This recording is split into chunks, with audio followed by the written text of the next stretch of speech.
자, 오늘 설교 말씀은 고난당하는 자가 해야 될 네 가지 일들에 관한 겁니다.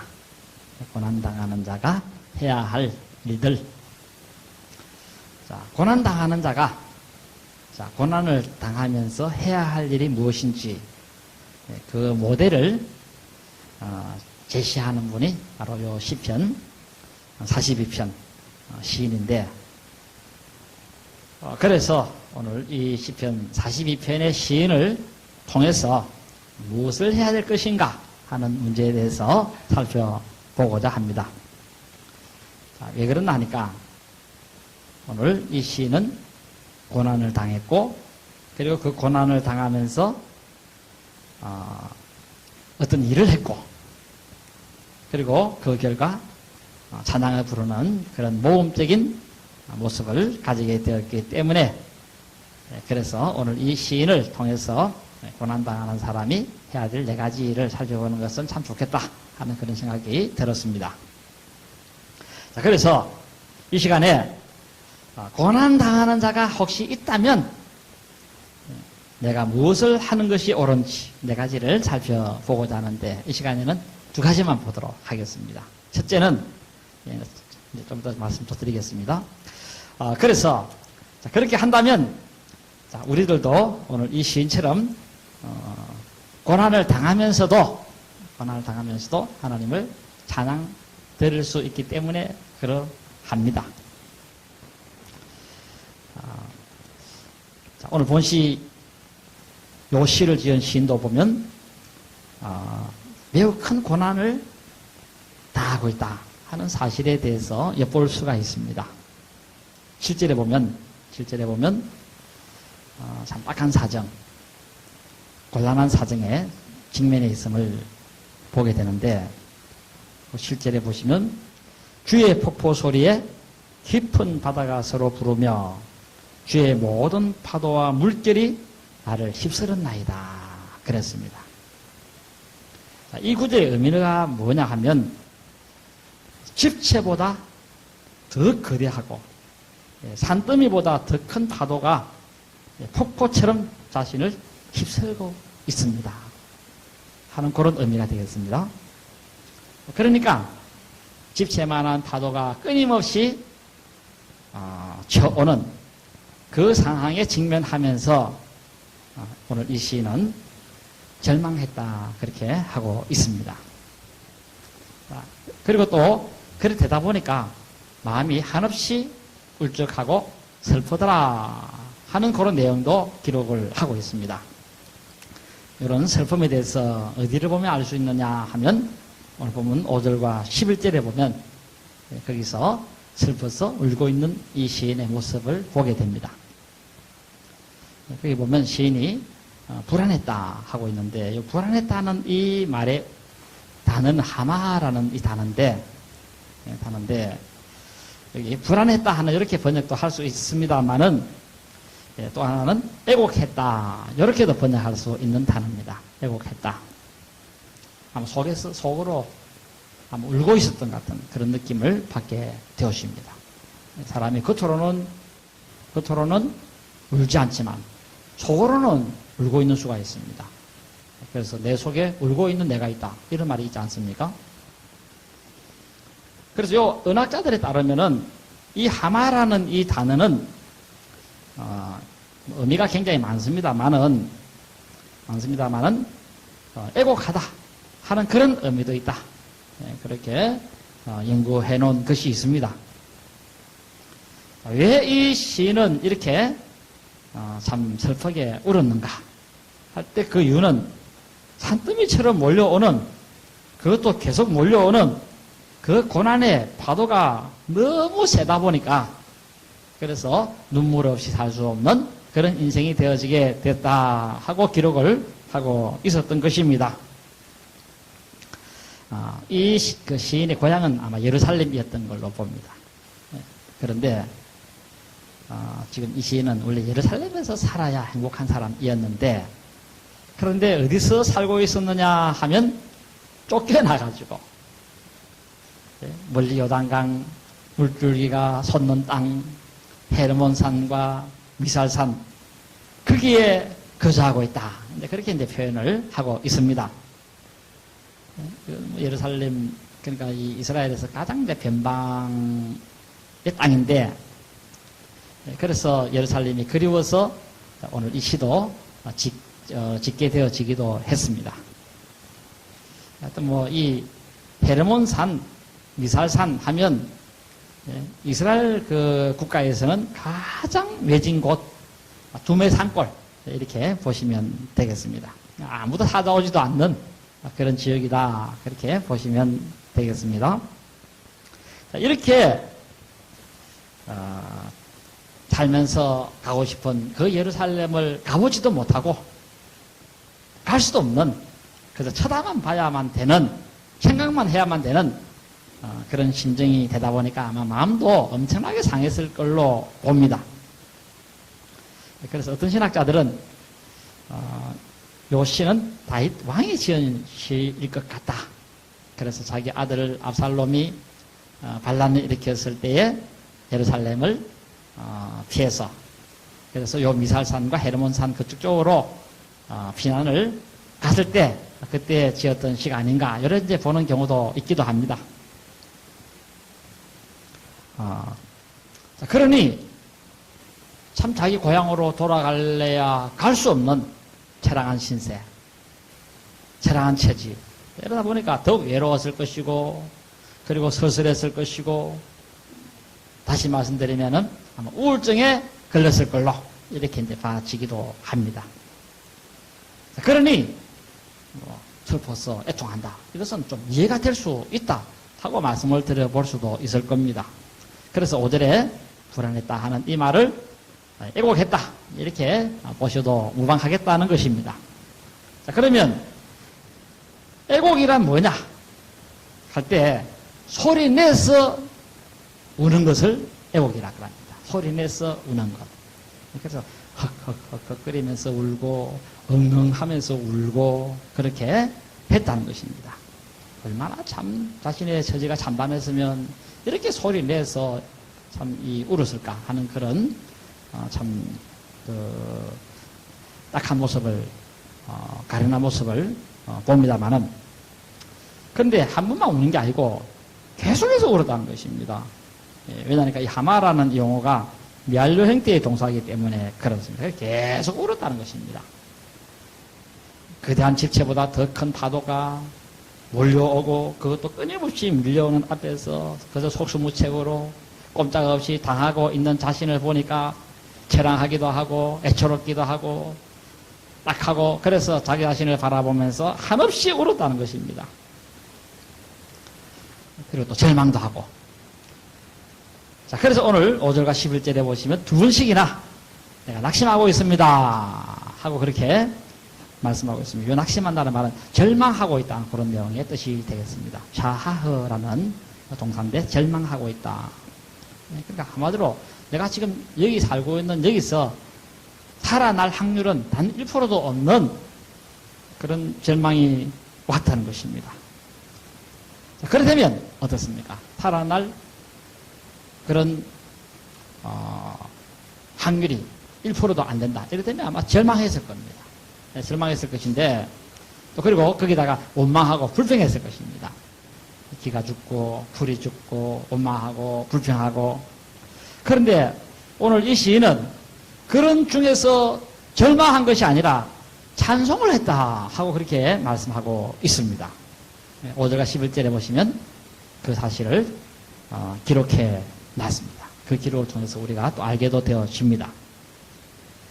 모든 것이 끝난 것 같은 흑암 중에서 절망 중에서 찬송을 했다는 것입니다. 여기 보시면 내가 여전히 찬송하리로다 그렇습니다. 여기 여전히라는 이 단어는 전과 같이 하는 그런 뜻이 되겠습니다. 전과 같이 이전처럼 내가 계속해서 하나님께 찬송을 하겠습니다. 다시 찬송을 하겠습니다 하는 그런 의미의 뜻이 됩니다. 그러니까 아마 이 시인은 원래 시를 짓고 찬송을 잘 부르는 사람이었는데 그래서 예루살렘에서 줄곧 아마 찬송을 부르는 사람이었습니다.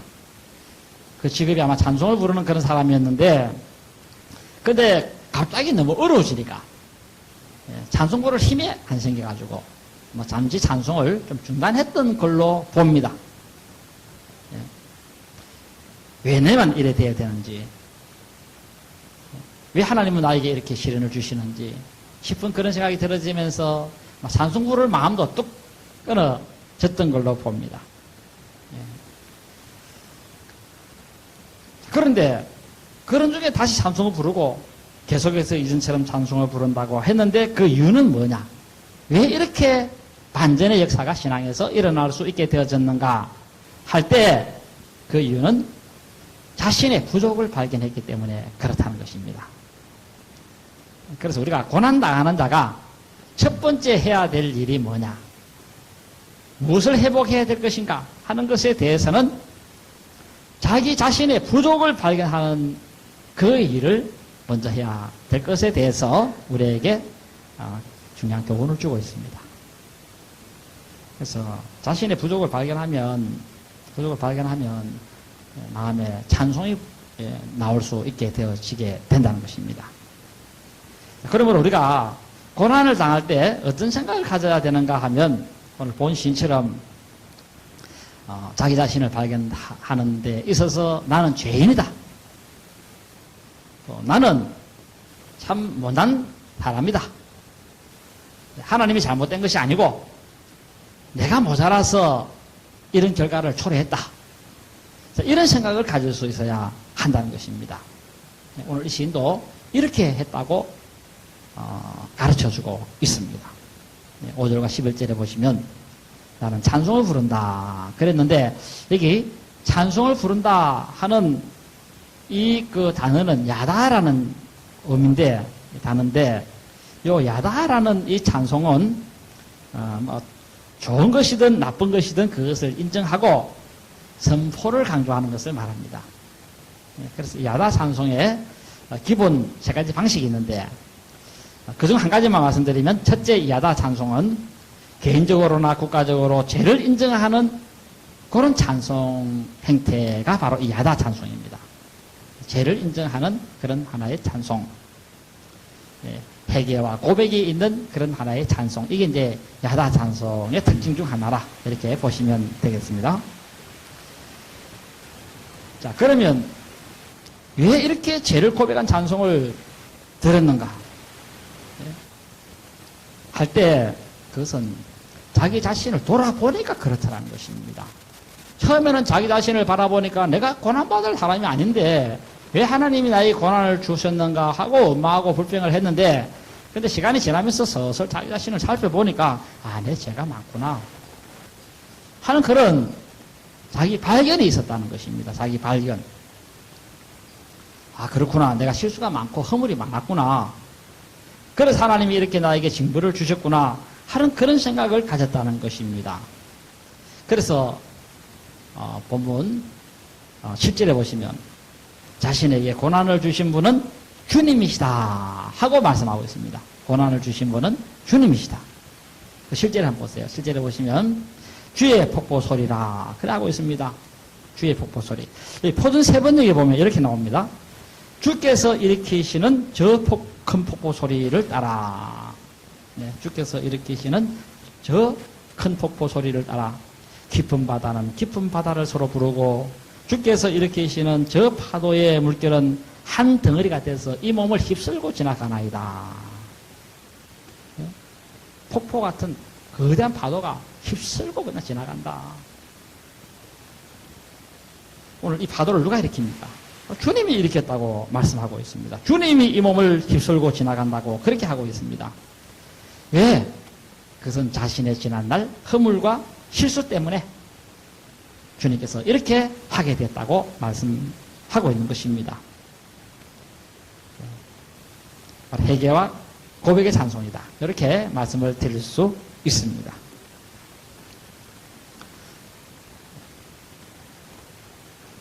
자신이 가만히 돌아보니까 참 하나님을 잘 섬긴 것도 부족하고 또 그리고 잘못함도 크고 이웃을 섬김에 있어서도 사랑도 부족했고 자기 자신의 이런 가오와 허물들이 하나하나 발견되어지므로 내가 마땅히 이런 어려움을 당하는 것이 맞구나. 이런 하나의 인식이 되어지게 되었다라는 것입니다. 자, 그러므로 우리가 하나님 앞에 참 진심으로 찬송을 부르고 그리고 또 하나님 앞에 올바른 관계로 신앙 정립을 하려고 하면 바로 자기 자신을 발견하는 것이 선행되어야 된다는 사실을 이 시인을 통해서 우리가 보게 되었습니다. 그래서 누가 원망과 불평에서 벗어나고 하나님께 감사와 하나님과의 그 관계를 온전하게 정립시킬 수 있는가 할 때 그것은 자기 자신을 잘 발견하는 사람이라 그렇게 말씀을 드릴 수 있겠고 그러므로 찬양은 아무나 하는 것이 아니라 내가 죽을 죄인이라고 하는 것을 깨닫는 그 사람이 할 수 있는 것이다 라고 말씀을 드릴 수 있습니다. 오늘 이 시인처럼 아무리 죽어가는 절망적인 상황 속에서도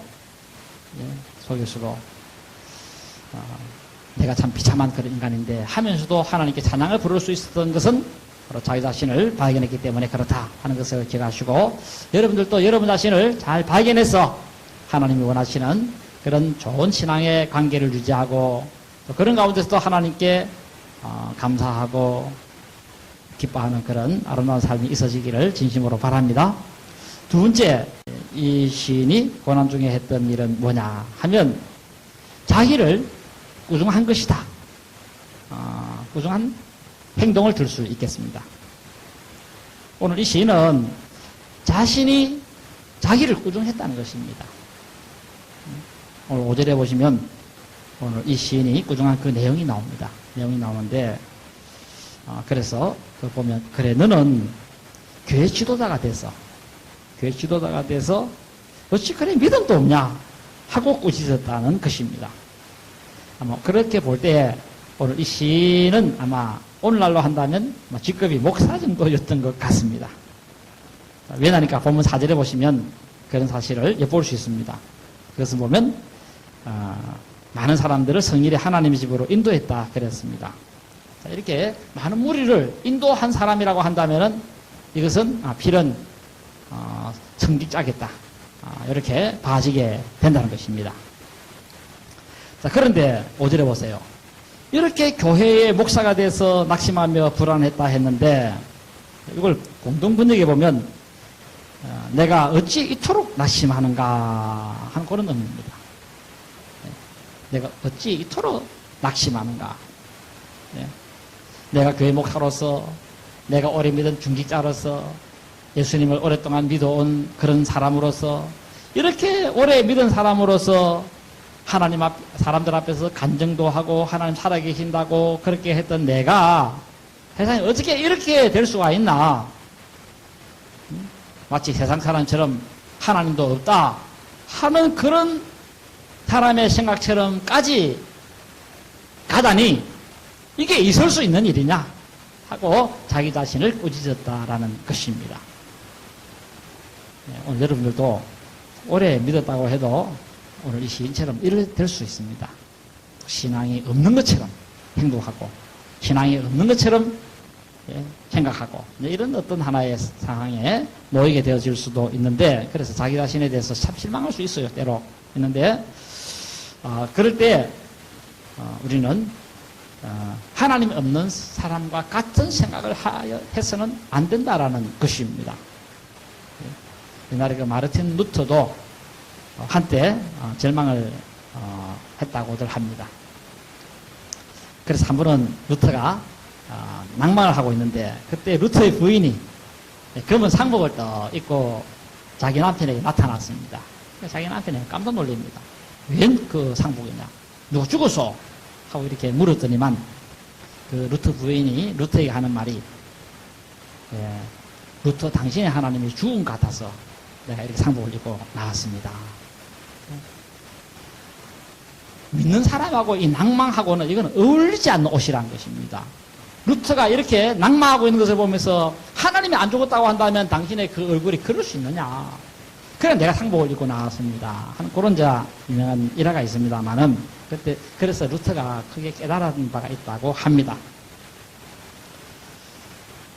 하나님이 있다고 그렇게 큰 소리 치더니 도대체 이게 뭐냐? 당신의 얼굴을 바라보니까 그렇게 낙마하고 절망하고 그게 뭐냐? 다른 이방인들이 바라보면 당신 보면서 하나님이 있다 그렇게 하겠느냐? 아마 자기를 우짖었다라는 것입니다. 어찌 그렇게 믿음 없는 사람처럼 행동하는가? 하고 소리를 자기 자신에게 쳤다는 것입니다. 자, 그러면서 이제 이 시인에게 그렇게 말을 했겠죠. 자기 스스로가. 믿지 않는 사람처럼 그렇게 되면 안 된다. 너희 하나님 죽었느냐? 그렇게 했다는 것입니다. 자, 그러므로 우리가 이 내용을 보면서 하나님과 올바른 관계를 유지하고 다시 찬송을 부르고 하려고 하면은 또 고난당할 때는 우리가 자신의 믿음 없는 것을 꾸짖어야 한다는 것입니다. 믿음 없는 것을 꾸짖어야 된다는 것. 이것을 머리에 잘 기억할 수 있어야 되겠습니다. 우리 예수님께서도 풍랑이 있는 바다 위에서 쩔쩔매는 그 제자들을 향하여서 우리가 죽게 됐습니다. 그렇게 할 때에 우리 예수님께서 너희 믿음이 어디 있느냐? 어째 믿음이 그래 없느냐? 하나님이 죽었느냐? 하면서 그런 의도로 말씀하신 것이 있습니다. 자, 그러므로 우리가 이 고통을 당할 때도 정신을 잃을 수는 있습니다. 잃을 수는 있지만은 그런 가운데서도 대성통곡만 할 것이 아니라 도리어 믿음이 없는 자신을 꾸짖어서 자신의 신앙을 바로 세워나가는 그런 기회로 만들어갈 수 있어야 한다는 것입니다. 자, 이럴 때 우리가 다시 하나님을 찬양을 부를 수 있는 사람이 되어지게 되는 것입니다. 여전히 내가 찬송을 부르겠습니다. 하게 되어지게 된다는 것입니다. 자, 오늘은 여기까지만 하고 다음 주에 고난 중에 행할 두 가지 일에 대해서 좀 더 말씀을 우리가 살펴보도록 하겠습니다. 찬송가 270